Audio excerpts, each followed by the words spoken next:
Yung sa akin yan, tutong siya. So hindi ko na-enjoy, hindi ko masyado nakain kasi parang Sunog daw ang kanin. Nako, taga ABS-CBN po yan. Kapamilya, nag-anis review sa Diwata Paris Overload. Marami siyang reklamo. At unang nireklamo niya dito yung sunog ang kanin. Nako, sa dyan kay Diwata Paris, only rice dyan. Anytime, pwede mong papalitan yan. Oo, kasi malay nyo sa kuha ng may nahagip na mga putong na, pwede mong palitan yan. Ang hirap nito, nagreklamo pag nakauwi na sa bahay. Busog na for the content. Ito pa. talaga siya yung pinakamasarap na pares. O yung hindi ako nasarapan personally.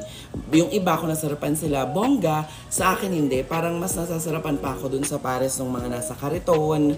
Tapos yung kinakainan ko lagi dun sa Lod's Pares. Yun parang mas masarap siya para. Mas masarap daw yung pares sa nakakariton. Istoryahe. Sa mga nakakariton, walang ganyang pares na overload. Bihira ka makahanap ng ganyan. Meron man, bihira lang. Tsaka sa mga nagsabing walang lasa yung pares, hindi masarap yung pares, mga ignorante. Oo, bakit ko nasabing mga ignorante yung mga nagsasabi ng ganyan? Yung pares, hindi eksakto ang pagtimpla nila. Bakit? Meron pong condiments yan at mga sauce. Meron pong kalamansi, may patis, may mga condiments para kayo mismo kung ano yung naaayon sa panlasa nyo, kayo ang maglagay, mga ignorante. Makikisawsaw kayo dyan sa pares, kayo for the content, tapos sabihin hindi masarap, hindi naaayon sa panlasa ko. Lahat ng pares, lahat ng parisan, may nakalapag na mga condiments at mga sauces. Baka naman di nyo nakita or baka naman siguro nung nakuha nyo yung pares pag-serve, kinain nyo na kaagad. Siyempre, hindi pa ganun ka-perfect sa panlasa yon para sa inyo. Ako nga, pag kumain ng pares, buhos agad ng patis, lagay ng meron pang yung sunog na bawang, tapos merong kung ano yung mga ilalagay doon, tapos titikman ko, may sili sauce. Ganon. Mga ignorante para lang may mai-content.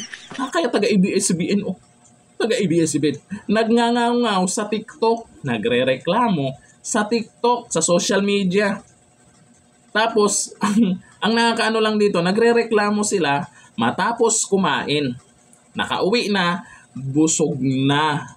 Mag-honest review kayo on the spot. Kumain kayo dyan, doon kayo mag-video, doon kayo magreklamo. Ipakita nyo sa video mismo kung ano yung reaction. Baka nakailang rice naman siguro to. Busog na busog pag uwi, tsaka nag-honest review. Sabihin, natatawa ako doon sa mga laging nagsasabi na walang lasa, hindi naaayon sa kanilang panlasa yung pares. Ignorante yung mga nagsabi ng ganyan. Sa totoo lang, mga ignorante. Merong mga pwede mong timplahan. Hindi naman yan kagaya sa mga ibang restaurant. Kung ano yung timpla nila, yun na talaga yung makakain mo. Ang pares, hindi. Nakikipares kayo no? Sa susunod, pag pumunta kayo sa pares, kahit saang parisan yan, gamitin nyo yung mga nakalapag doon, timplahan nyo yung kinakain nyo. Matuto kayong magtimpla. Yung sisihin nyo pa yung si Diwata kung bakit ganun yung lasa ng pares nyo.